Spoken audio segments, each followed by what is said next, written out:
오늘 주신 말씀은 누가복음 2장 1절로 7절 말씀입니다. 누가복음 2장 1절로 7절 말씀 받들어 읽겠습니다.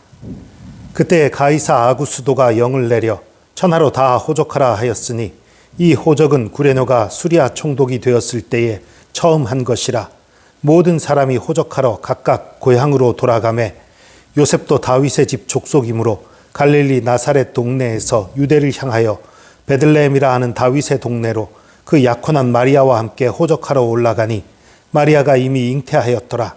거기 있을 그때에 해산할 날이 차서 첫 아들을 낳아 강보로 싸서 구유에 뉘었으니 이는 여관에 있을 곳이 없음이러라.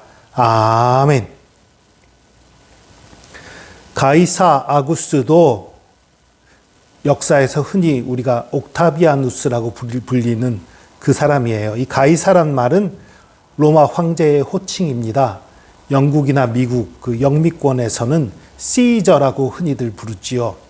이탈리아 말로는 제 발음이 약간 구리다는 걸 감안하고 들어주십시오. 까이사르 이런 발음이에요.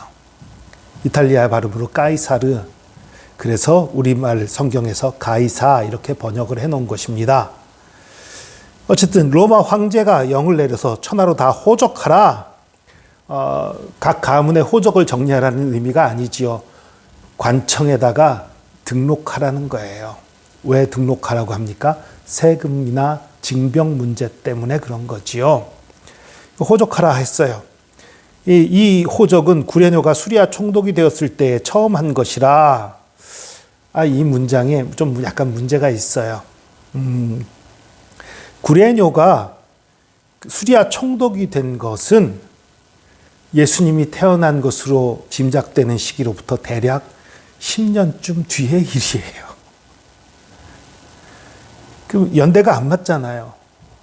그런데요, 놀랍게도요, 초기 기독교에도 반대 세력이 많이 있었단 말이에요. 비난하는 세력들이 많이 있었단 말이에요. 그들이 이것저것 꼬투리 잡아서 또 성경에 대고 이것저것 비판하고 그런 사람들이 있었어요. 그런데 초대교회 때 어느 누구도 이 누가복음의 이 구절에 대해서 문제 삼은 사람이 없었습니다.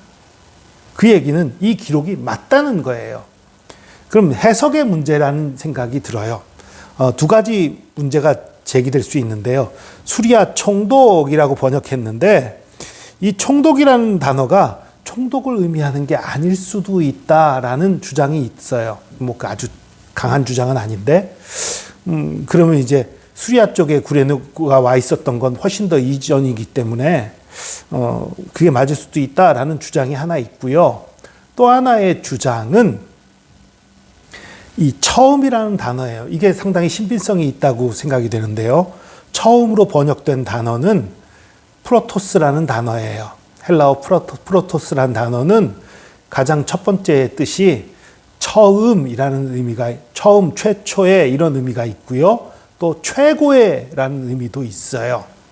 그리고 이전의라는 의미도 가지고 있습니다. 이것을 그 처음으로 해석하지 않고 이전으로 해석을 하면 이렇게 되는 거예요. 이 호적은 구레노가 수리아 총독이 되기 전에 한 것이라. 그러면 아무 문제가 없는 거예요. 어쨌든 실제로 예수님 때에 호적하라는 명령이 있었던 거예요. 예수님이 태어날 무렵에. 그래서 요셉이 다윗의 집 족속이기 때문에 갈릴리 나사렛을 떠나서 고향인 베들레헴으로 갑니다. 이 베들레헴에 가서 있는 동안에 이미 잉태해 있었고, 그리고 해산할 날이 차게 됐어요. 그리고 7절입니다. 첫 아들을 낳아 강보로 싸서 구유에 뉘었으니 이는 여관에 있을 곳이 없음이로라. 이 베들레헴이 자신의 가문이 있는 곳이고 자기가 호적해야 되는 장소지만 거기에 친척집조차도 없었던 모양이에요. 아무것도 남아있는 게 없는 거예요. 아무 연고가 없는 거예요. 베들레헴에. 그러니 여관에 묵어야 되는데 여관에도 방이 없는 거예요. 아마도 이것은 유대 명절이 가까운 날이었든지, 명절이 가까웠다고 하면 베들레헴이 예루살렘에서 가깝기 때문에 베들레헴에도 묵을 곳이 없게 되기 쉬운 거예요. 아니면 이 호적하라는 명령에 의해서 베들레헴으로 이동해 온 사람의 숫자가 많았든지 그것이 이유였을 거예요. 여간에 묵을 방이 없어요. 그래서 묵게 된 곳이 누군가의 외양간이었습니다. 많이들 마구간이라고 얘기하는데 아니에요. 마구간이라고 할 수 없는 이유가 뭐냐면요. 말은 당시 전쟁 병기였어요. 그래서 일반인들이 결코 말을 키울 수 없었습니다. 일반인들은 말을 키울 수 없었어요. 그러니까 마구간은 절대 아니고 외양간이었다고 봐야 돼요. 어쨌든 외양간에서 묵게 됐고 그곳에서 아이를 낳아서 강보로 싸서 구유 위에 뉘게 된 거예요. 그리고 이 구유라는 단어가요, 이 짐승들, 가축들의 먹이통을 의미하는 단어인데요. 그런데 때로는 이 구유로 번역된 단어가 외양간이라는 의미로 쓰이기도 했다고 해요. 그러니까 이 묵었던 곳, 요셉과 마리아 그리고 예수님이 묵었던 그곳이 바로 외양간이라는 걸 분명하게 보여주는 그런 구절인 거예요. 그렇게 되면 어쩌면 예수님이 뉘어있던 곳은 구유 위가 아니었을 수도 있습니다. 외양간이라는 걸 뜻하는 의미로 쓰였다면. 근데 이 구유를 의미하는 단어로 쓰인 거면 외양간에 있는 구유 위에 누였다라는 의미가 되겠지요.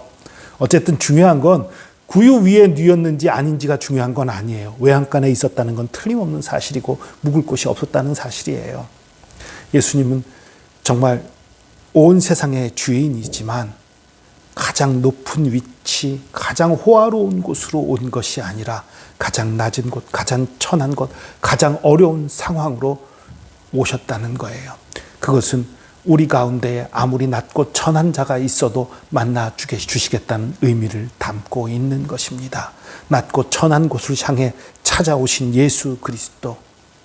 저와 여러분 가운데 많은 흠이 있을지 몰라요. 하나님 앞에 나가기 너무너무 부끄럽고 너무너무 죄송스러운 게 있을지 몰라요. 저와 여러분의 모습들이 너무너무 부끄럽고 한심할지도 몰라요. 그러나 걱정하지 마십시오. 예수님은 그런 사람들을 찾아오셨습니다. 그런 사람들과 함께 하시기 위해 오셨습니다. 여러분, 지금 예수님이 함께 하고 있는 곳이 어디예요? 짐승들이 있는 곳이에요. 소, 양, 이런 것들이 있는 곳이에요. 그곳을 그곳에서 묵으신 거예요. 짐승과 함께 하시는 예수님. 여러분이 짐승보다 못하다 생각하십니까? 그럴 수 없잖아요. 예수님은 낮고 천한 우리들을 위해 찾아오신 분이십니다. 예수님 앞에 나가기를 절대 주저하지 마십시오. 두려워하지 마십시오. 걱정하지 마십시오. 내 가운데 아무리 흠이 있어도 연약함이 있어도 그 모든 것을 용납하시고 함께 해주시는 예수님입니다. 그분 앞에 나갈 때 우리의 모든 죄가 사함받으며 그분 앞에 나갈 때에 우리에게 생명이 소망이 우리가 천국 백성이 되는 것입니다. 우리의 연약함을 돌보시는 하나님을 믿고 예수 그리스도를 믿고 주님과 동행하는 저와 여러분 되기를 축복합니다. 기도하겠습니다. 주님, 우리들을 살리기 위해 낮고 천한 이 땅에 오셔서 이 땅에 오신 것만으로도 너무나 우리가 감사하고 또 어찌할 바를 모르는 그런 일인데 높은 곳, 좋은 곳으로 오신 것도 아니고 정말 낮고 천한 곳에 오신 예수님, 주님의 그 사랑과 그 은혜가 얼마나 크고 얼마나 놀라운지 모르겠습니다. 그 사랑, 그 은혜 감사하여서 우리도 주님 앞에 나아갑니다. 주님을 사랑합니다. 주님이 우리에게 모든 것을 주신 것처럼 우리도 우리의 모든 것을 주님 앞에 드립니다. 받아 주시옵소서. 주의 사랑과 은혜에 감사드리며 예수 그리스도의 이름으로 기도합니다. 아멘.